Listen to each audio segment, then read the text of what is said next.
আসসালামু আলাইকুম ওয়ারহমাতুল্লাহি ওয়াবারাকাতুহু। প্রিয় দর্শক, আশা করি সবাই ভালো আছেন।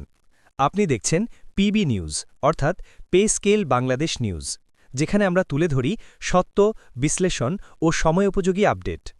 ভিডিও শুরু করার আগেই অনুরোধ, আপনি যদি এখনও আমাদের চ্যানেলটি সাবস্ক্রাইব না করে থাকেন তাহলে এখনই সাবস্ক্রাইব করুন, পাশে থাকা বেল আইকনে ক্লিক করুন, কারণ এই চ্যানেলে আমরা নিয়মিত সরকারি চাকরি, পে স্কেল, শিক্ষা, চাকরির খবর ও গুরুত্বপূর্ণ রাষ্ট্রীয় সিদ্ধান্ত নিয়ে বিস্তারিত আলোচনা করি।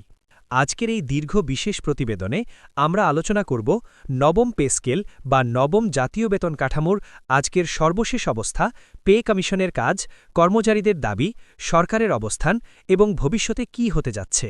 বাংলাদেশে জাতীয় বেতন কাঠামো সাধারণত 10 বছর পরপর সংশোধন করা হয়।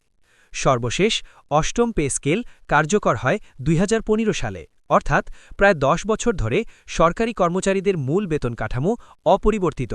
এই সময়ের মধ্যে দ্রব্যমূল্য, বাসা ভাড়া, শিক্ষা ব্যয়, চিকিৎসা খরচ সবকিছুই কয়েকগুণ বেড়ে গেছে, কিন্তু বেতন কাঠামো একই রয়ে গেছে। এখান থেকেই নবম পে স্কেলের দাবি আরও জোরালো হয়। পে কমিশন গঠন। কে আছেন, কি কাজ করছেন?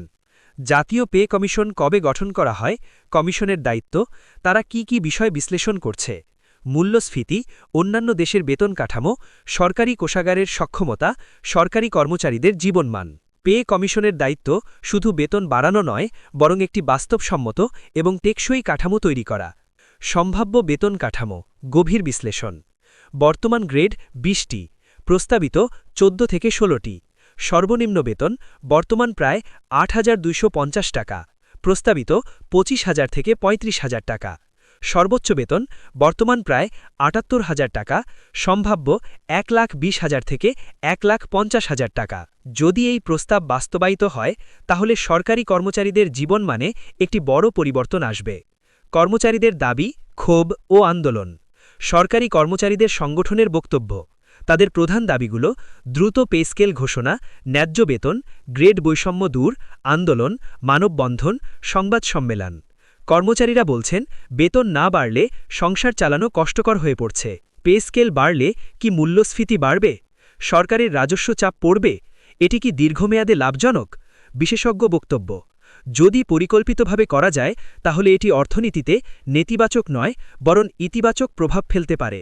সরকারের অবস্থান ও রাজনৈতিক বাস্তবতা। সরকার কেন এখনও চূড়ান্ত ঘোষণা দেয়নি? নির্বাচন, বাজেট এবং আন্তর্জাতিক চাপ। সিদ্ধান্ত নেওয়ার বাস্তবতা। সরকার বলছে এটি একটি সংবেদনশীল ও বড় আর্থিক সিদ্ধান্ত। ভবিষ্যৎ কী হতে পারে? পূর্বাভাস, 2026 সালে কার্যকর হতে পারে। আংশিক বাস্তবায়ন, কিছু ভাতা বৃদ্ধি প্লাস ধাপে ধাপে বেতন। প্রিয় দর্শক, আজকের এই দীর্ঘ প্রতিবেদনে আমরা নবম পে স্কেলের সব দিক বিশ্লেষণ করার চেষ্টা করেছি। আপনার মতামত কি? আপনি কি মনে করেন নবম পে স্কেল দ্রুত বাস্তবায়ন হওয়া উচিত? কমেন্টে লিখে জানান। ভিডিওটি ভালো লাগলে লাইক দিন, শেয়ার করুন এবং অবশ্যই আমাদের চ্যানেলটি সাবস্ক্রাইব করুন। আগামী আপডেটের জন্য আমাদের সঙ্গে থাকুন। আল্লাহ হাফেজ।